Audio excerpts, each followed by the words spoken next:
तर आज आपल्या विधिमंडळाचं अधिवेशन नागपूरमध्ये गेल्या आठवड्यापासून सुरू आहे आणि या ठिकाणी अनेक विषयांवरती चर्चा होत आहे.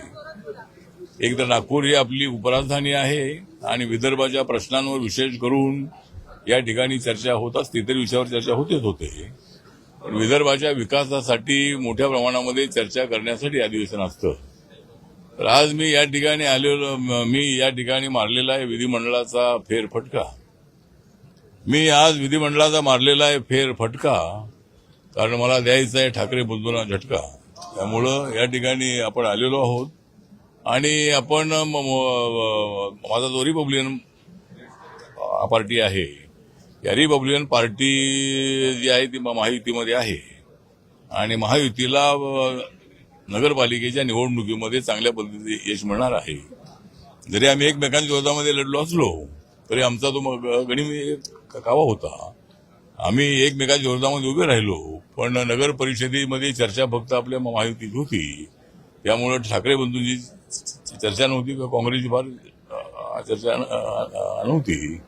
त्यामुळे ठीक आहे. तर आता मात्र निर्णय घेण्यात आलेला आहे. देवेंद्र फडणवीस, एकनाथ शिंदे आणि अजितदादा पवार, रवींद्र चव्हाण यांनी चर्चा केलेली आहे आणि रिपब्लिकन पक्षाला सोबत घेऊन सगळ्या ज्या महानगरपालिकेच्या निवडणुका आहेत, 29 महानगरपालिकेच्या निवडणुका एकत्रित लढण्याचं ठरलेलं आहे. त्याप्रमाणे त्याच्यामध्ये रिपब्लिकन पक्षाला आपला हिस्सा मिळावा. अनेक ठिकाणी रिपब्लिकन पक्षाची ताकद अनेक शहरामध्ये आहे. त्यामुळे रिपब्लिकन पक्षाला काही जागा मिळाल्या पाहिजे या दृष्टिकोनातूनही मी प्रयत्न करणार आहे. त्यामुळं आता हे अधिवेशन जे आहे ते आता उद्यापर्यंत आहे. महानगरपालिकेच्या निवडणुका 2-3 दिवसात अनाऊन्स होण्याची शक्यता आहे. त्यामुळे मुंबईची महानगरपालिका जी आहे आमच्यासाठी अत्यंत अस्तित्वाची आहे आणि मुंबईमध्ये आणि सगळ्याच महानगरपालिका ज्या आहेत, जिल्हा परिषद आहेत, पंचायत समिती आहेत, या सगळ्या एकत्रितपणे लढण्याच्या संबंधातला निर्णय झालेला आहे आणि त्यामुळं महायुतीला प्रचंड अशा पद्धतीचं यश या स्थानिक स्वराज्य संस्थांमध्ये मिळणार आहे. त्यामुळे माझा रिपब्लिकन पक्ष जो आहे हा महायुतीसोबत आहे आणि महायुतीला प्रचंड यश मिळवून देण्यासाठी माझा पक्ष सातत्यानं प्रयत्न करत राहणार आहे. माझा एक प्रश्न आहे. दादर रेल्वे स्टेशनला डॉक्टर बाबासाहेब आंबेडकरांचं नाव मिळावं ही मागणी गेल्या अनेक वर्षापासून होत आहे, परंतु अद्यापही सरकार गंभीर दिसत नाही. तुमची काय भूमिका आहे? आता एकतर मागणी आहे म्हणजे अनेक ठिकाणी बाबासाहेबांची नावं अनेक ठिकाणी म्हणजे स्टेशनला नाही आहेत, परंतु अनेक ठिकाणी बाबासाहेबांचे पुतळे आहेत, बाबासाहेबांचं नाव आहे, तेवढं मोठं नाव आहे.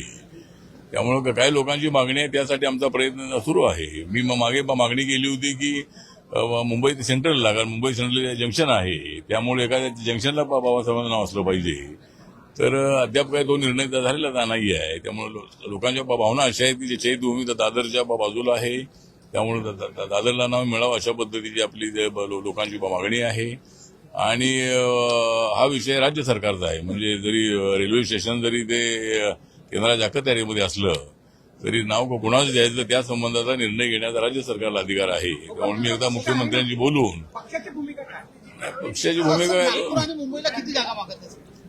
पक्षाची भूमिका बाबासाहेबांचं नाव त्या दादरला मिळत असेल तर आनंदच आहे. म्हणजे लोकांची मागणी पण आहे आणि दादर स्टेशनला बाबासाहेबांचं नाव मिळालं पाहिजे अशी अनेक लोकांची मागणी आहे. सर, नागपूर आणि बीएमसीला किती जागा? महानगरपालिका निवडणुका आपण स्वबळावर लढणार की महायुतीमध्ये लढणार? महानगरपालिकेच्या निवडणुका ज्या आहेत त्या महायुती म्हणून लढण्याचं ठरवलेलं आहे. त्यामुळे स्वबळावर लढून तेवढ्या जागा आम्हाला निवडून येणं शक्य आहे. त्यामुळं मुंबईसाठी आम्हाला एक 15-16 जागा मिळाल्या पाहिजे, तर नागपूरमध्ये 7-8 जागा मिळाल्या पाहिजे. त्या पद्धतीने आमचा प्रयत्न सुरू आहे. आज आमच्या कार्यकर्त्यांची बैठक झाली विदर्भाच्या आणि महाराष्ट्रातल्या कार्यकर्त्यांना आपण तसे सूचना दिलेल्या आहेत. ज्या ज्या ठिकाणी आमची ताकद असेल त्या ठिकाणी ती जागा आम्हाला मिळाली पाहिजे. आता विरोधी पक्ष नेता जो आहे त्याला जे संख्या असते त्या संख्येवरती विरोधी पक्ष नेत्याची जबाबदारी देण्यात येते. त्यामुळे सध्या महाविकास आघाडीकडे तेवढी मोठी ताकद नाही आहे आणि त्यामुळे टेक्निकल त्यामध्ये अडचण आहे. त्यामुळे जर विरोधी पक्षांना नेता बनवायचा असेल तर ते नियम बदलावे लागतील. त्यामुळे सध्याच्या नियमाप्रमाणे जेवढी संख्या असायला पाहिजे तेवढी संख्या महाविकास आघाडीची नसल्यामुळं त्या ठिकाणी ती अडचण झालेली आहे. आमच्या पार्लमेंटमध्ये असं झालं होतं की काँग्रेस पक्षाला फक्त ते 40-45 जागा असायच्या आणि त्यामुळे त्यांनाही ते पद मिळालं नव्हतं.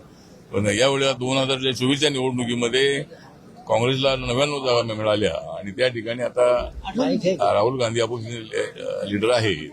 त्यामुळे इथला जो प्रश्न आहे त्याच्यामध्ये काय संख्या कमी होऊ शकते का त्याचा विचार अध्यक्षांनी करावा, सरकारने करावा आणि हाऊसमध्ये विरोधी पक्ष नेता असला पाहिजे असं माझं मत आहे. नाही, माझी भूमिका आहे की नाही जेवढ्या जागा मग मागितल्या तेवढ्या जागा कुठं मिळत नसतात. कारण सगळ्या जागा जर मग मागितल्या तर ते मिळत नाहीये. पण नाही, आमची भूमिका काय, जेवढ्या जागा मिळतील तेवढ्या जागा लढणार आम्ही. वेगळा निर्णय घेऊन त्या ठिकाणी आम्हाला निवडून येणं अशक्य आहे. भाजपचे नेते म्हणतात का वेगळा विदर्भ ही आमची एजंडा, आमचा एजंडा, आमची भूमिका आहे. तर अद्याप वेगळा विदर्भ का होत नाही मग? नाही, भाजपचं म्हणणं आहे, माननीय बावनकुळेजी यांनी सांगितलेलं आहे की स्वतंत्र विदर्भाची मागणी पहिली भाजपची आहे. पण भाजपच्या मागणीबरोबर ही रिपब्लिकन पक्षाची मागणी सगळ्यात अगोदर आहे आणि रिपब्लिकन पक्षाने सुद्धा स्वतंत्र विदर्भाची मागणी अनेक वेळेला केलेली आहे. त्यासाठी परिषदा घेतलेल्या आहेत, आंदोलन केलेलं आहे. त्यामुळे माझ्या पक्षाची भूमिका अशी आहे की स्वतंत्र विदर्भ जो आहे तो होणं अत्यंत आवश्यक आहे. कारण 1 मे 1960 स्वतंत्र विदर्भ झाला आणि त्यावेळेला त्यांना जी आश्वासनं दिली होती एवढी काँग्रेसच्या काळामध्ये वाढली नाहीत आणि विदर्भाला जो आर्थिक न्याय मिळाला पाहिजे एवढा न्याय न मिळाल्यामुळं या ठिकाणी मागणी होते. पण या आंदोलनाची तीव्रता दिसत नाहीये. ज्या पद्धतीने तेलंगणा आणि आंध्रामध्ये झालं की आंध्रापासून तेलंगणा वेगळा करण्यासाठी चंद्रशेखर राव आणि अनेक लोकांनी मोठ्या प्रमाणात आंदोलन केलेलं होतं, तसं आंदोलन विदर्भामध्ये दिसत नाही आहे. त्यामुळे विदर्भातल्या लोकांनीही जर विदर्भ त्यांना हवा असेल तर हे आंदोलन थोडं तीव्र होणं अत्यंत आवश्यक आहे. त्याशिवाय हा विषय सुटणार नाही. सर, राज्य सरकार स्वतंत्र विदर्भाची मागणी बद्दल काही ऐकून घ्यायला तयार नाही. तुम्ही पंतप्रधान मोदींकडे मागणी करणार का? आंदोलन भरपूर झालं. नाही, मागणी आमची आहेच. आमची मागणी आणि आमची मागणी मागच्या वेळेला त्याच्या वेळेला हे तेलंगणात झालं त्याच वेळेला हे होणं अत्यंत आवश्यक होतं. पण माझ्या पक्षाची स्वतंत्र विदर्भाच्या मागणीला पूर्णपणे पाठिंबा आहे. मागणीला पाठिंबा नव्हे तर स्वतंत्र विदर्भ झालाच पाहिजे अशा माझ्या पक्षाची भूमिका आहे. या अगोदर मुख्यमंत्री देवेंद्र फडणवीस म्हणाले होते की वेगळा विदर्भ जोपर्यंत होत नाही तोपर्यंत मी लग्न करणार नाही असंही ते बोलले होते. मग ही भाजपची जर वेगळ्या विदर्भाची जर भूमिका असेल तर वेगळ्या विदर्भासाठी देवेंद्र फडणवीस समोर पुढाकार का घेत नाही? नाही, पुढाकार हे त्यांचं लग्न झालेलं असल्यामुळे सध्या ते पुढाकार येत नाही आहे. त्यामुळे आता त्यांनी तर लग्न केलंय ना, पण वेगळा विदर्भ झाला नाही ना.